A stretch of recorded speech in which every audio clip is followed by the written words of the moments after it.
أعوذ بالله من الشيطان الرجيم بسم الله الرحمن الرحيم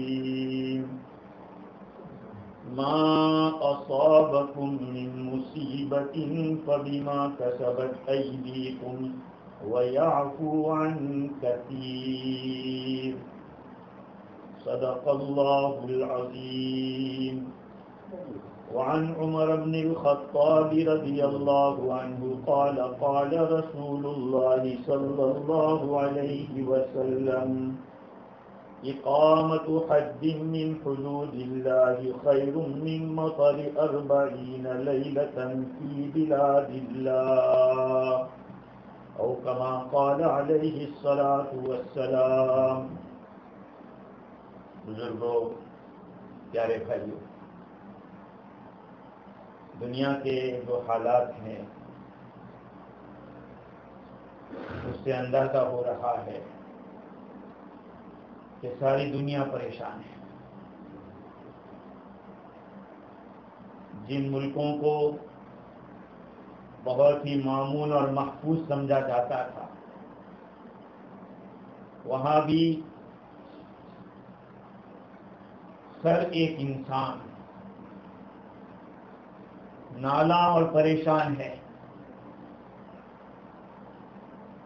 کہ کیا ہوگا. اس وائرس کے نام نے دنیا کے اندر ایک ایسا تہلکہ مچا دیا کہ مسجدیں بند، مدرسے بند، اسکول بند، بلکہ اس سے آگے بڑھ کے ایک دوسرے سے الیک سلیک کرنا، مصافحہ کرنا، معانقہ کرنا، یہ سب بند. اور ہر آدمی اپنی سوچ کے مطابق الگ الگ قسم کے دعوے کر رہا ہے. کوئی کہتا ہے کہ 2 سال لگ جائیں گے، کوئی کہتا ہے 5 سال لگ جائیں گے، الگ الگ باتیں. یہ سب بتلا رہا ہے کہ دنیا پریشان ہے. حالانکہ قرآن مجید کے اندر اللہ رب العزت نے صاف الفاظ میں بتلا دیا ہے، ما اصابکم من مصیبت فبما کسبت ایدیکم ویعفو عن کثیر. تمہیں جو کوئی بھی مصیبت پہنچتی ہے وہ تمہارے کیے کی وجہ سے، اور بہت سی باتوں سے تو اللہ درگزر کر دیتا ہے. اگر ہر بات کے اوپر پکڑ ہونے لگے تو کیا ہو جاؤ، زندگی اجیرن بن جاؤ. لیکن اللہ تعالیٰ بہت سے گناہوں کو تو معاف کر دیتا ہے، درگزر کر دیتا ہے، پکڑتا نہیں، چھوڑ دیتا.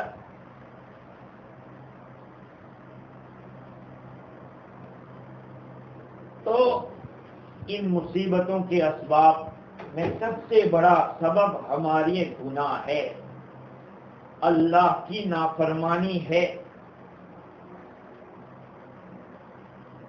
اور اس میں کوئی شک نہیں ہے کہ زمین اور آسمان کی خیر، صلاح اور فلاح اور کامیابی اللہ کی عبادت میں ہے. اللہ کی عبادت ہوتی رہے گی تو دنیا کا نظام صحیح چلتا رہے گا، اور اللہ کی عبادت میں کوتاہی ہوگی تو جس قدر انفرادی طور پر کوتاہی ہوگی تو انفرادی طور پر حالات آئیں گے، اجتماعی طور پر کوتاہی ہوگی تو اجتماعی حالات آئیں گے. اللہ کے احکام کو پورا کرنا یہی دنیا کے لیے خیر ہے. چنانچہ حضرت عمر رضی اللہ عنہ کی ایک روایت ابن ماجہ کے اندر ہے، رسول اکرم صلی اللہ علیہ وسلم نے ارشاد فرمایا، اقامت حد من حدود اللہ خیر من مطر 40 لیلۃ فی بلاد اللہ. اللہ کے حدود میں سے کسی حد کو قائم کرنا وہ اللہ کے شہروں میں 40 دن تک بارش ہو اس سے بہتر ہے. حد جانتے ہو؟ حد شرعی سزا کو حد مقرر ہے. بعض گناہ ایسے ہیں اتنے بڑے ہیں کہ جس کی سزا اللہ نے دنیا میں فکس کر دی ہے. جیسے کہ زنا کر غیر شادی شدہ کرتا ہے تو اس کو 100 کوڑے لگا. شادی شدہ کرتا ہے تو اس کو سنسار کر کے ختم کر. چوری کرتا ہے اگر 10 درہم یا اس سے زیادہ ہے تو اس کا ہاتھ کاٹتا ہے. کسی نے کسی پر زنا کا الزام لگایا ہے اور 4 گواہ نہیں ہے، سامانی نہ جلتا 80 کوڑے لگاؤ اس کو. کسی نے جان بوجھ کر کسی کو قتل کیا ہے تو کہا کہ قصاص ہوگا، اس کا بدلہ لیا جائے گا، خون کے بدلے خون. یہ حدود اور قصاص یہ چیزیں اللہ کی طرف سے فکس ہے. اس میں کوئی بڑا چھوٹا غریب امیر اس کا کوئی فرق نہیں.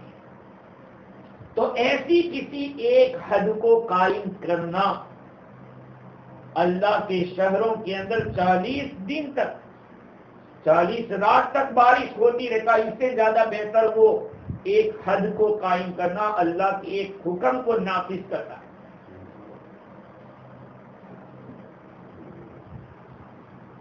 معلوم ہوا کہ دنیا کے اندر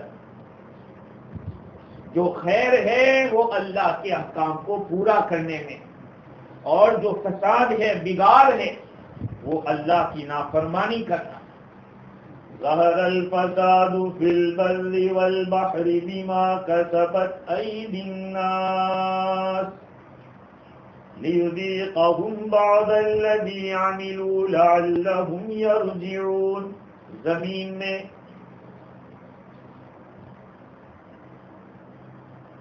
تری میں اور خشکی میں، سمندر میں اور زمین کے اوپر فساد پیدا ہو گیا، فساد عام ہو گیا. کیوں؟ بما کسبت ایدی الناس، لوگوں کے بدعملی کی وجہ سے، لوگوں کے کرتوت کی وجہ سے. لیذیقہم بعض الذی، اب لوگوں نے جو عمل کیا اس کا کچھ اللہ تعالیٰ کچھ سزا چکھاتا ہے تاکہ لوٹ آئے. میرے پیارے بھائیوں، گناہوں کا اثر افراد پر بھی ہوتا ہے اور جماعت پر بھی ہوتا ہے. گناہوں کا اثر انڈیویجول بھی ہوتا ہے. جیسا جیسا آدمی جیسا جیسا گناہ کرے گا اس کے ساتھ اس طرح کا معاملہ ہوگا. دنیا میں بھی ہوتا ہے. جیسے کہ انڈیویجول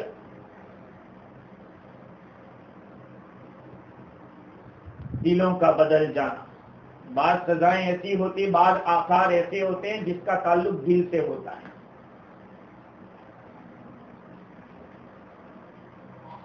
جیسے ایک آدمی ہے برے کام میں مبتلا ہے، گناہوں کے اندر، وہ کہتا ہے کہ کچھ چین نہیں پڑتا، کچھ چین نہیں پڑتا ہے. تو یہ انڈیویجول جو بے چینی ہے وہ اس کے گناہوں کا اثر ہے. ہر جگہ نہیں ہے، بعض اچھے لوگ ہوتے ہیں ان کو بھی کچھ حالات تو آتے ہیں، وہ ان کے حالات کی بنیاد دوسری چیز ہوگی. انبیاء کرام کے اوپر بھی حالات تو آئے لیکن ان کا دل مطمئن رہا. حضرت ایوب علیہ السلام ایک روایت کے مطابق 18 سال تک بیمار رہے. صرف 2 عضو ان کے بدن کے 2 پارٹ، دل اور زبان، یہی محفوظ تھے. باقی پورے بدن کے اندر بیماری سرایت کرتے. یہ موقع ملا تو ان کی ایک پوری ایک تاریخ ہے، روایات میں ان کا تذکرہ ہے، تفسیر قرآن مجید میں ان کا تذکرہ ہے۔ ایوب علیہ السلام 18 سال تک بیمار رہے، سارے لوگ چھوڑ کے بھاگ گئے سوائے کچھ، ایسے حالات۔ تو وہ تو اللہ کی ایک آزمائش اور ایک ہے گناہوں کی سزا۔ چمک دل بے چین ہوتا ہے، سمجھ لو یہی کوئی پکڑ ہوئی ہے، اور دل کے اندر اطمینان ہے تو سمجھو کہ یہ آزمائش اللہ کی طرف۔ گناہوں کا اثر ہوتا ہے تو کبھی انڈیویجل آدمی کے دل کے اوپر بے چینی آتی ہے، کبھی کبھی آدمی کے حیا اور شرم ختم ہو جاتی ہے، آدمی گناہ کرتے کرتے بے حیا ہو جاتا ہے۔ حیا بہت بڑی نعمت ہے، الحیاء شعبۃ من الایمان، حیا ایمان کا ایک حصہ ہے۔ اذا فاتک الحیا فافعل ما شئت، حدیث میں آیا جب تمہارے پاس حیا نہ رہے تو جو چاہو کرو۔ آج حیا کی مارا ماری ہے، شرم نہیں ہے، کیا بتائیں آپ کو۔ کوئی آدمی اپنے آپ کو چھوٹا سمجھنے کے لیے تیار نہیں، بڑے کو رسپیکٹ دینے کے لیے تیار نہیں، اور خود رسپیکٹ مانگ رہا۔ حیا حضور اکرم صلی اللہ علیہ وسلم کی ایسی صفت تھی، صحابہ کرام بیان کرتے ہیں کہ جیسے ایک غیر شادی شدہ لڑکی جو ہوتی ہے، بے بیاہی عورت، اس سے بھی زیادہ حیا حضور کے اندر تھی۔ اسی طرح سے انڈیویجل برے اعمال کی نحوست، علم کا نور چلا جانا، علم کی روشنی کا چلا جانا، علم کا شوق نہ رہنا۔ آج علم کا شوق نہیں رہا امت، ٹائم پاس ہو رہا ہے دنیا کے اندر۔ تو علم کا نور چلا جاتا ہے گناہوں کی نحوست سے۔ تو یہ تو انڈیویجل اعمال کی وجہ سے آدمی کی لائف کے اوپر اثرات پڑتے ہیں۔ بے برکتی، وقت میں بے برکتی، گھر میں بے برکتی، گھر میں چین نہیں، ہر ایک دوسرے کا دشمن بنا ہوا ہے۔ بھئی کیوں؟ کہا برکتیں نہیں، گھر کے اندر کوئی نیکیاں نہیں ہے، اس لیے کہاں سے برکتیں آئی؟ تو یہ تو میرے بھائیوں انڈیویجل اعمال کی سزا ہے۔ اور ایک ہوتا ہے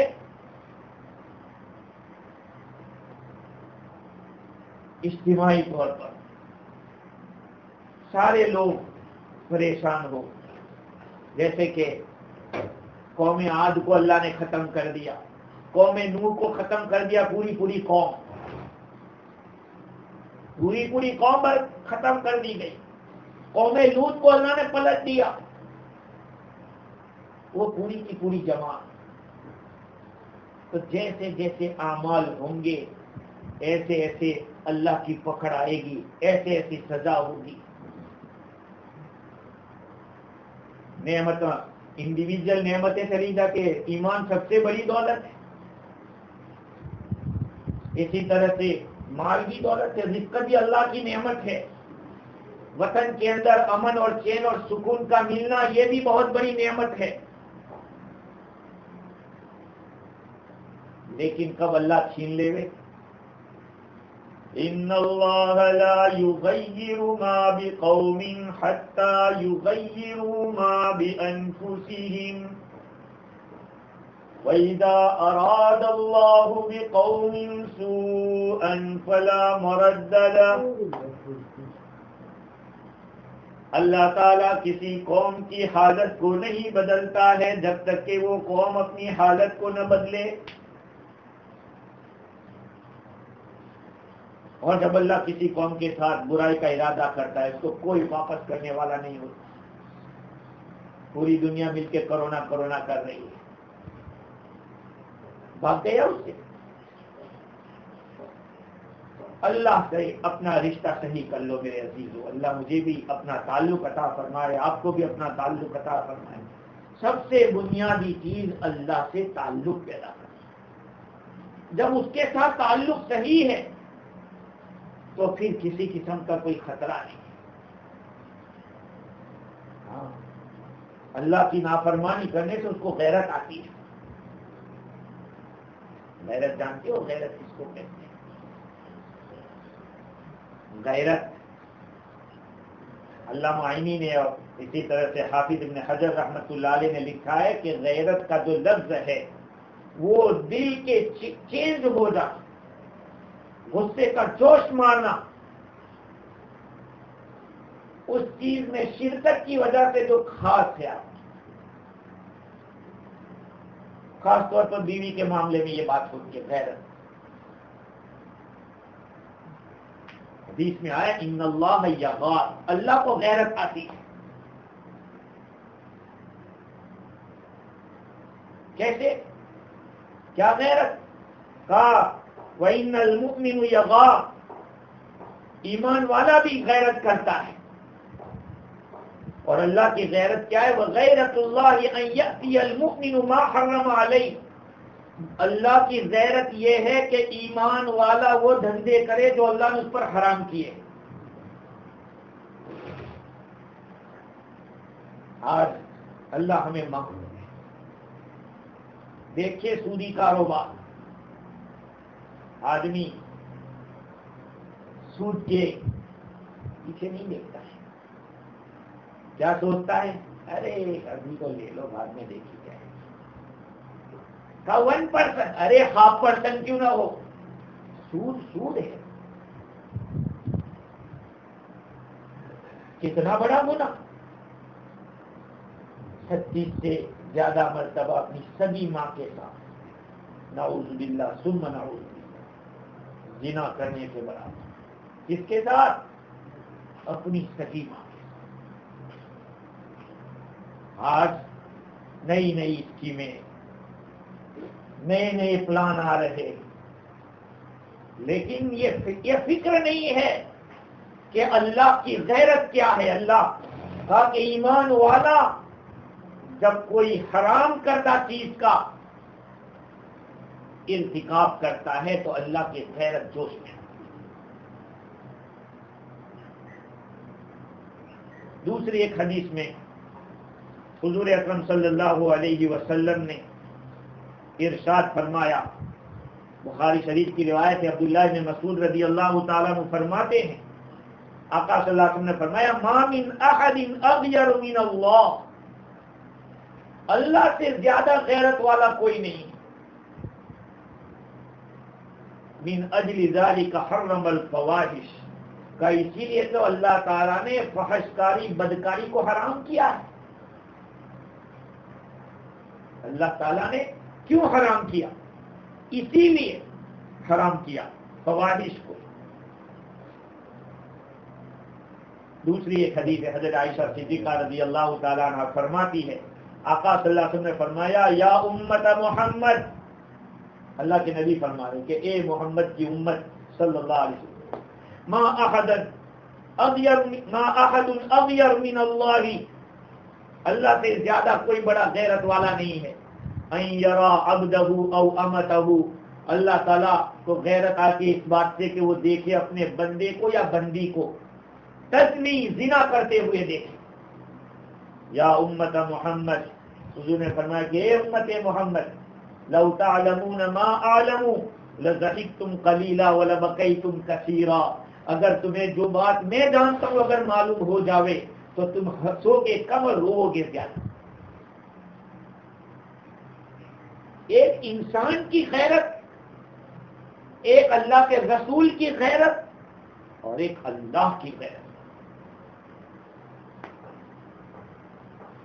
قرآن مجید کے اندر سورہ نور کی شروع کی آیات میں ایک حکم بتلایا والذین یرمون المحصنات ثم لم یأتوا بأربعة شہداء فَاجْلِدُوهُمْ 80 جَلْدَةً وَلَا تَقْبَلُوا لَهُمْ شَهَادَةً أَبَدًا وَأُولَئِكَ هُمُ الْفَاسِقُونَ۔ اور وہ لوگ جو لوگ پاک دامن عورتوں کے اوپر زنا کا الزام لگاتے ہیں اور ان کے پاس 4 گواہ نہیں ہیں تو اس الزام لگانے والوں کو 80 کوڑے لگاؤ، 80 ہنٹر مارو اس کو جو اس طرح کا بلیم کرتا ہو اور اس کے پاس 4 گواہ نہ ہو۔ یہ قرآن کا حکم ہے۔ اسی لیے کہا کہ کسی کے اوپر ایک دم سے الزام مت لگاؤ، کسی کو سب کو برا مت سمجھو، اپنے کو سب سے برا سمجھو، سب اچھے ہیں میں ہی خراب۔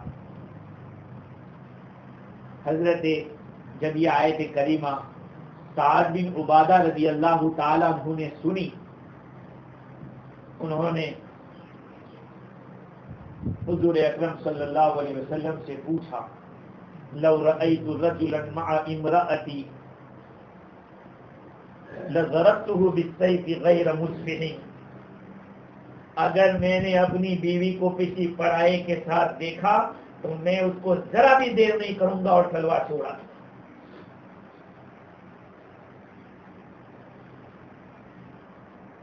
حضور اکرم صلی اللہ علیہ وسلم کے مطلب یہ ہے کہ کیا اگر ایسا کرتا دیکھ رہا ہوں تو کیا 4 گواہوں کو بلانے جاؤں کہ چلو آؤ دیکھو گواہی لینا ہے تم کو؟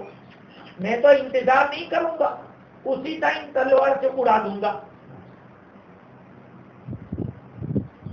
حضور اکرم صلی اللہ علیہ وسلم سے صحابہ نے عرض کیا کہ حضور یہ جو سعد بن عبادہ ہے وہ ایسا آدمی ہے کہ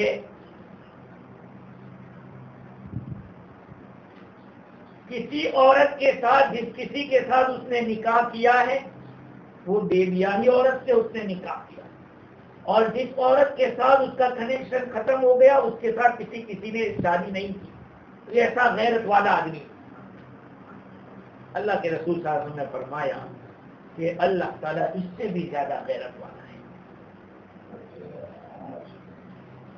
اللہ کے رسول صلی اللہ علیہ وسلم کی غیرت سارے انسانوں سے زیادہ بڑھ کے، سارے انسانوں میں سب سے زیادہ غیرت آقا صلی اللہ علیہ وسلم کی۔ اب ظاہری بات ہے کہ ایک دنیا کا انسان اس کو برداشت نہیں کر سکتا پرائے آدمی کے ساتھ، تو کیا اللہ تعالیٰ کی غیرت تو بہت زیادہ ہے، وہ اپنے حرام کیے ہوئے احکام کو کرتے ہوئے بندوں کو دیکھے گا تو کیسے برداشت کرے گا؟ ہرگز برداشت نہیں کرتا۔ میرے بھائیوں، آج دنیا کے اندر گناہوں کا بوجھ بڑھ گیا ہے، اور عجیب بات یہ ہے کہ گناہوں کو گناہ نہیں سمجھا جا رہا ہے۔ اگر گناہ کو آدمی گناہ سمجھے تو کچھ اس کو فکر بھی پیدا ہوتا ہے۔ جیسے میں نے ابھی کہا کہ سودی کاروبار کو تو آدمی کیا سمجھتا ہے، ارے موقع ملا ہے فائدہ اٹھا لو، بعد میں جو ہوگی دیکھی جائے گی۔ ہو رہا ہے۔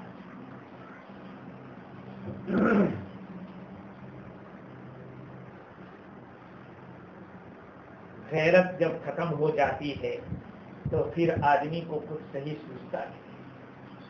نیوزی لینڈ میں جب میں رہ رہا تھا اس وقت ایک افغانی لڑکا، کوئی بڑی عمر کا نہیں تھا، 20 سال کی عمر ہوگی، بہت تو 20، اس سے کم تو ہو سکتی ہے لیکن زیادہ نہیں۔ وہ لڑکا ایک دن روتا ہوا میرے پاس آیا اور دھارے مار کے رو رہا تھا بیچارہ۔ بھائی بات کیا ہوئی؟ کہا مجھے اپنے وطن میں $1000 بھیجنے کے افغانستان رشتے داروں سے،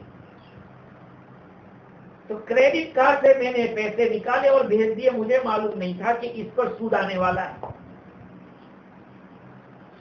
کہا مہینہ ختم ہوا میرے اوپر بل آیا،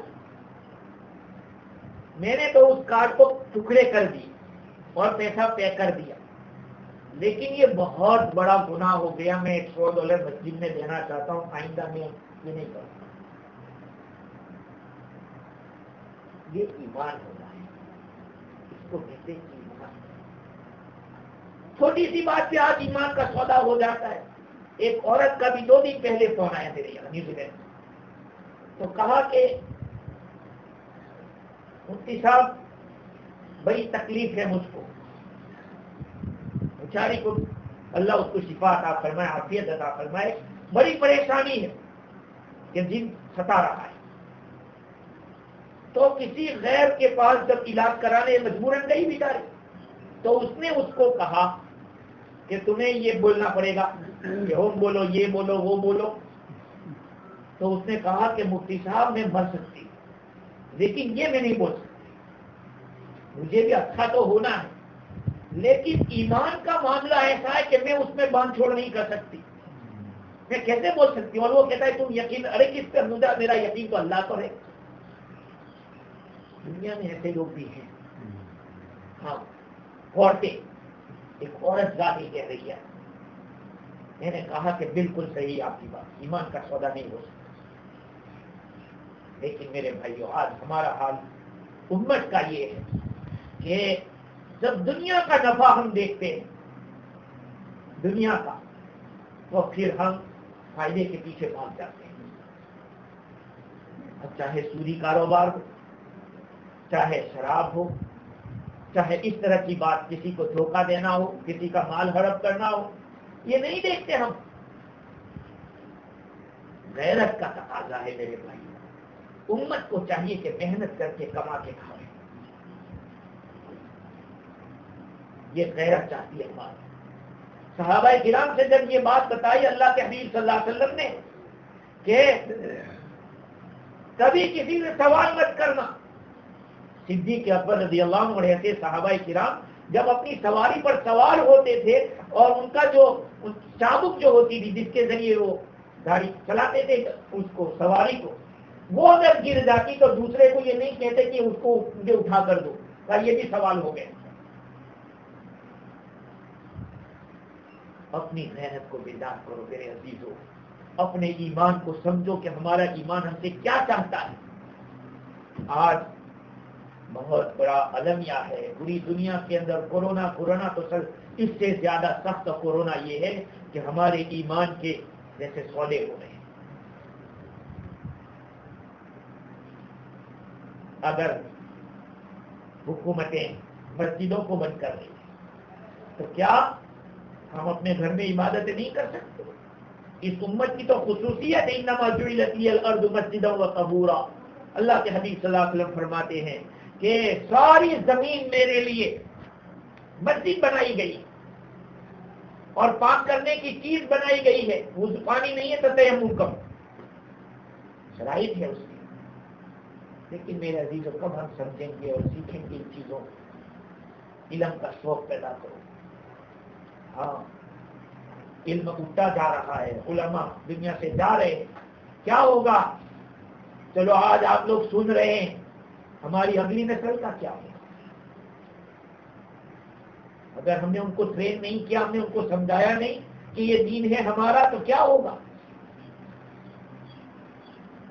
اگر ہم نے مال ہی کو ترقی سمجھ لیا، مال زیادہ کما لینا یہی ترقی ہے، یہی کامیابی ہے،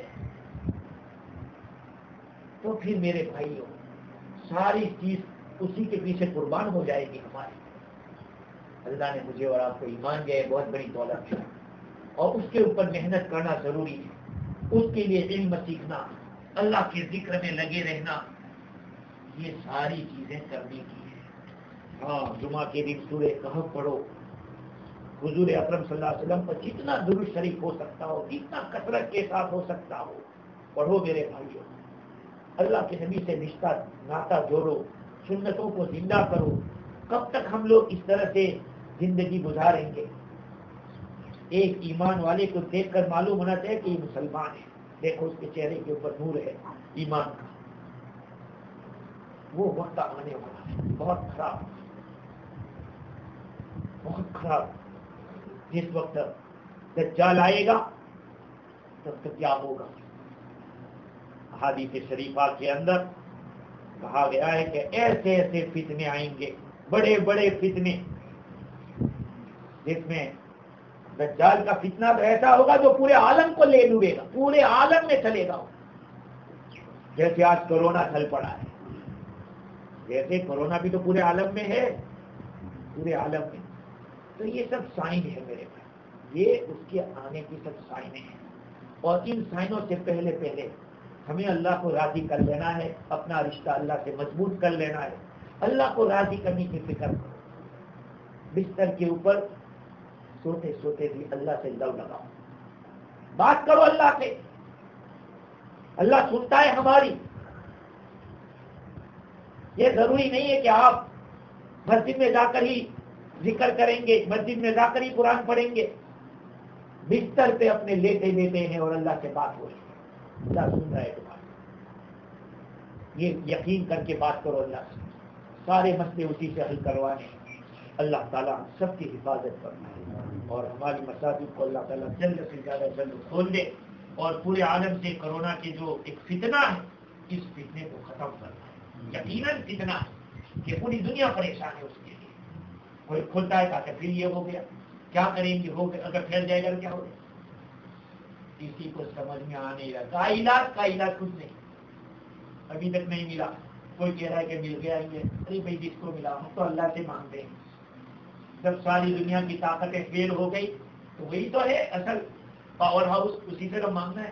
اللہ تعالیٰ ہماری نسلوں کی، ہماری ماں بہنوں کی ایمان کی حفاظت فرمائے اور موت تک اللہ تعالیٰ اس پر قائم دائم رکھے.